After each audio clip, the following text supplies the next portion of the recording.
ये आत्मा सर्वव्यापक, अचल, स्थिर रहने वाला और सनातन है। आत्मा ही सत्य है। विधाता और उससे उत्पन्न सृष्टि नश्वर है। आब्रह्म भुवनाल्लोका पुनरावर्तिनोऽर्जुन मामुपेत्य तु कौन्तेय पुनर्जन्म न विद्यते। ब्रह्मा और उससे निर्मित सृष्टि, देवता और दानव दुखों की खानी, क्षणभंगुर और नश्वर है, किंतु मेरा भक्त कभी नष्ट नहीं होता। भजन एक परमात्मा का करना चाहिए। देव पूजा। कामैस्तैस्तैर्हितज्ञानाः प्रपद्यन्तेऽन्यदेवताः तन्तन्नियममास्थाय प्रकृत्या नियताः स्वया। कामनाओं से जिनकी बुद्धि आक्रांत है, ऐसे मूढ़ बुद्धि ही परमात्मा के अतिरिक्त अन्य देवताओं की पूजा करते हैं। येऽप्यन्य देवता भक्ता यजन्ते श्रद्धयान्विताः तेऽपि मामेव कौन्तेय यजन्त्यविधिपूर्वकम्। देवताओं को पूजने वाला मेरी ही पूजा करता है, किंतु वह पूजन अविधि पूर्वक है, इसलिए नष्ट हो जाता है। यजन्ते सात्विका देवान् यक्षरक्षांसि राजसाः प्रेतान् भूतगणांश्चान्ये यजन्ते तामसा जनाः। अर्जुन, शास्त्र विधि को त्याग कर भजने वाले सात्विक श्रद्धा वाले देवताओं को, राजस पुरुष यक्ष राक्षसों को और तामस पुरुष भूत प्रेतों को पूजते हैं, किंतु कर्षयन्तः शरीरस्थम् भूतग्राममचेतसः मां चैवान्तः शरीरस्थम् तान् विद्यासुरनिश्चयान्। वे शरीर रूप से स्थित भूत समुदाय और अंतर्यामी रूप में स्थित मुझ परमात्मा को कृश करने वाले हैं। उनको तू असुर जान, अर्थात देवताओं को पूजने वाले भी आसुरी वृत्ति के अंतर्गत हैं। अधम। तानहं द्विषतः क्रूरान् संसारेषु नराधमान् क्षिपाम्यजस्रमशुभान् आसुरीष्वेव योनिषु। जो यज्ञ की नियत विधि छोड़ कल्पित विधियों से यजन करते हैं, वे ही क्रूर कर्मी, पापाचारी तथा मनुष्यों में अधम है। अन्य कोई अधम नहीं है। नियत विधि क्या है? ओमित्येकाक्षरं ब्रह्म व्याहरन् मामनुस्मरन् यः प्रयाति त्यजन् देहं स याति परमां गतिम्। ओम, जो अक्षय ब्रह्म का परिचायक है, उसका जप तथा मुझ एक परमात्मा का स्मरण, तत्वदर्शी महापुरुष के संरक्षण में ध्यान। शास्त्र। इति गुह्यतमं शास्त्रम् इदमुक्तं मया नघ एतद्बुद्ध्वा बुद्धिमान् स्यात् कृतकृत्यश्च भारत। इस प्रकार यह अति गोपनीय शास्त्र मेरे द्वारा कहा गया। इसे तत्व से जानकर मनुष्य पूर्ण ज्ञाता तथा कृतार्थ हो जाता है। अतः योगेश्वर श्री कृष्ण की यह वाणी स्वयं में पूर्ण शास्त्र है। तस्मात् शास्त्रं प्रमाणन्ते कार्याकार्यव्यवस्थितौ ज्ञात्वा शास्त्रविधानोक्तं कर्म कर्तुमिहार्हसि। कर्तव्य और अकर्तव्य के निर्धारण में शास्त्र ही प्रमाण है। अतः गीता में निर्धारित विधि से आचरण करें। धर्म सर्वधर्मान् परित्यज्य मामेकं शरणं व्रज। अहं त्वा सर्वपापेभ्यो मोक्षयिष्यामि मा शुचः। धार्मिक उथल पुथल को छोड़ एकमात्र मेरी शरण हो जा, अर्थात एक भगवान के प्रति पूर्ण समर्पण ही धर्म का मूल है।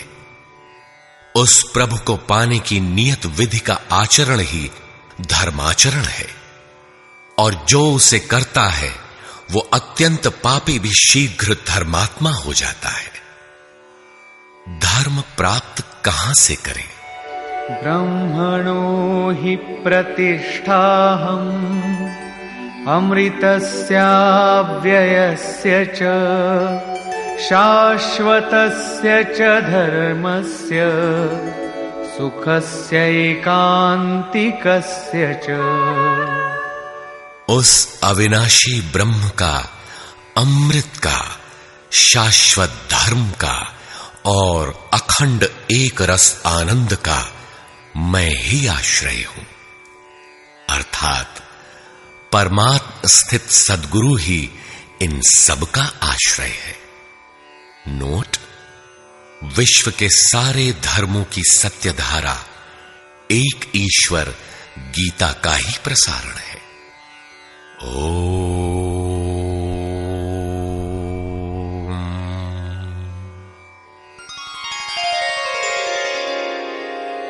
प्राक कथन। वस्तुतः गीता पर टीका लिखने की अब कोई आवश्यकता प्रतीत नहीं होती, क्योंकि इस पर सहस्त्रों टीकाएं लिखी जा चुकी हैं, जिनमें 50 तो केवल संस्कृत में ही है। गीता को लेकर 50 मत हैं, जबकि सबकी आधारशिला एकमात्र गीता है। योगेश्वर श्री कृष्ण ने तो कोई एक बात कही होगी, फिर यह मतभेद क्यों? वस्तुतः वक्ता एक ही बात कहता है, किंतु श्रोता यदि 10 बैठे हों तो 10 प्रकार के आशय ग्रहण करते हैं। व्यक्ति की बुद्धि पर तामसी, राजसी अथवा सात्विक गुणों का जितना प्रभाव है, उसी स्तर से उस वार्ता को पकड़ पाता है। इससे आगे वो समझ नहीं पाता। अतः मतभेद स्वाभाविक है। विभिन्न मतवादों से और कभी कभी एक ही सिद्धांत को अलग अलग काल और भाषाओं में व्यक्त करने से साधारण मनुष्य संशय में पड़ जाता है। बहुत सी टीकाओं के बीच वह सत्य धारा भी प्रवाहित है, किंतु शुद्ध अर्थ वाली एक टीका हजारों टीकाओं के बीच रख दी जाए तो उनमें यह पहचानना कठिन हो जाता है कि यथार्थ कौन है। वर्तमान काल में गीता की बहुत सी टीकाएं हो गई हैं। सभी अपनी अपनी सत्यता का उद्घोष करती हैं, किंतु गीता के शुद्ध अर्थ से वे बहुत दूर हैं। निस्संदेह कुछ महापुरुषों ने सत्य का स्पर्श भी किया, किंतु कतिपय कारणों से वे उसे समाज के समक्ष प्रस्तुत न कर सके। श्री कृष्ण के आशय को हृदयंगम न कर पाने का मूल कारण है कि वे एक योगी थे। श्री कृष्ण जिस स्तर की बात करते हैं, क्रमशः चलकर उसी स्तर पर खड़ा होने वाला कोई महापुरुष ही अक्षरशः बता सकेगा कि श्री कृष्ण ने जिस समय गीता का उपदेश दिया था, उस समय उनके मनोगत भाव क्या थे। मनोगत समस्त भाव कहने में नहीं आते, कुछ तो कहने में आ पाते हैं, कुछ भाव भंगिमा से व्यक्त होते हैं और शेष पर्याप्त क्रियात्मक हैं, जिन्हें कोई पथिक चलकर ही जान सकता है। जिस स्तर पर श्री कृष्ण थे, क्रमशः चलकर उसी अवस्था को प्राप्त महापुरुष ही जानता है कि गीता क्या कहती है। वह गीता की पंक्तियां ही नहीं दोहराता, बल्कि उनके भावों को भी दर्शा देता है, क्योंकि जो दृश्य श्री कृष्ण के सामने था, वही उस वर्तमान महापुरुष के समक्ष भी है। इसलिए वो देखता है, दिखा देगा, आप में जागृत भी कर देगा, उस पथ पर चला भी देगा। पूज्य श्री परमहंस जी महाराज भी उसी स्तर के महापुरुष थे। उनकी वाणी तथा अंतः प्रेरणा से मुझे गीता का जो अर्थ मिला, उसी का संकलन यथार्थ गीता है। इसमें मेरा अपना कुछ भी नहीं है, यह क्रियात्मक है। साधन अपनाने वाले प्रत्येक पुरुष को इसी परिधि से गुजरना होगा। जब तक वो इससे अलग है, तब तक स्पष्ट है कि वो साधन नहीं करता, किसी न किसी प्रकार की लकीर अवश्य पीटता है। अतः किसी महापुरुष की शरण ले। श्री कृष्ण ने किसी अन्य सत्य को नहीं बताया, बल्कि कहा, ऋषिभिर बहुधा गीतम। ऋषियों ने अनेकों बार जिसका गायन किया है, वही कहने जा रहा हूं। उन्होंने यह नहीं कहा कि उस ज्ञान को केवल मैं ही जानता हूं या मैं ही बताऊंगा, बल्कि कहा, किसी तत्वदर्शी के पास जाओ, निष्कपट भाव से सेवा करके उस ज्ञान को प्राप्त करो। श्री कृष्ण ने महापुरुषों द्वारा शोधित सत्य को ही उद्घाटित किया है। गीता सुबोध संस्कृत में है। यदि अन्वयार्थ ही लें तो गीता का अधिकांश आप स्वयं हृदयंगम कर सकेंगे, किंतु आप ज्यों का त्यों अर्थ नहीं लेते। उदाहरण के लिए श्री कृष्ण ने स्पष्ट कहा कि यज्ञ की प्रक्रिया ही कर्म है, फिर भी आप कहते हैं कि खेती करना कर्म है। यज्ञ को स्पष्ट करते हुए उन्होंने बताया कि यज्ञ में बहुत से योगी जन प्राण में अपान को हवन करते हैं, बहुत से अपान में प्राण को हवन करते हैं, बहुत से योगी प्राण अपान दोनों को रोककर प्राणायाम परायण हो जाते हैं, बहुत से योगी इंद्रियों की संपूर्ण प्रवृत्तियों को संयमाग्नि में हवन करते हैं। इस प्रकार श्वास प्रश्वास का चिंतन यज्ञ है, मन सहित इंद्रियों का संयम यज्ञ है। शास्त्रकार ने स्वयं यज्ञ बताया, फिर भी आप कहते हैं कि विष्णु के निमित्त स्वाहा बोलना, अग्नि में जौ तिल घी का हवन करना यज्ञ है। उन योगेश्वर ने ऐसा एक शब्द भी नहीं कहा। क्या कारण है कि आप समझ नहीं पाते? बाल की खाल निकालकर रटने पर भी क्यों वाक्य विन्यास ही आपके हाथ लगता है? आप अपने को यथार्थ जानकारी से शून्य ही क्यों पाते हैं? वस्तुतः मनुष्य जन्म लेकर क्रमशः बड़ा होता है तो पैतृक संपत्ति, घर, दुकान, जमीन जायदाद, पद प्रतिष्ठा, गाय भैंस, यंत्र उपकरण इत्यादि उसे विरासत में मिलती है। ठीक इसी प्रकार उसे कुछ रूढ़ियां, परंपराएं, पूजा पद्धतियां भी विरासत में मिल जाती हैं।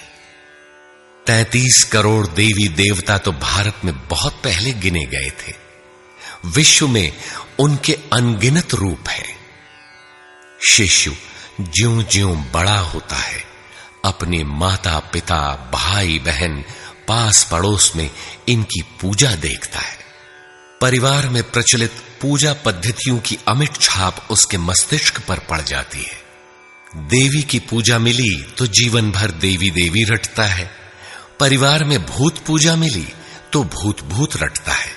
कोई शिव तो कोई कृष्ण तो कोई कुछ पकड़े ही रहता है। उन्हें वो छोड़ नहीं सकता।